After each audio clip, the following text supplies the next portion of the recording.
విజయానికి వేసే దారిలో ప్లానింగ్ అన్నది చాలా crucial role. Plan is a perfect path. So planning అనేది ఖచ్చితంగా మన దగ్గర ఉండాలి. ప్లానింగ్ లేకపోవడం అంటే టికెట్ తీసుకోకుండా ప్రయాణం చేయడం లాంటిది. ఆ ప్రయాణం ఎంత క్రిటికల్గా ఉంటుందో మనకు తెలుసు. ప్రయాణానికి కావలసిన గమ్యాన్ని చేరుకుంటున్నా మనలో ఒక రకమైన భయం ఉంటుంది.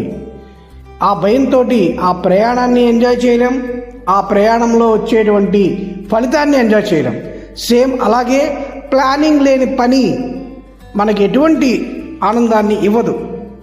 అలాగే ప్లానింగ్ అన్నది జాతకం కానే కాదు. సో నువ్వు కష్టపడాలి, పని చేయాలి, నువ్వు చేసేదాన్ని ఖచ్చితంగా ప్లాన్ చేసుకోవాలి.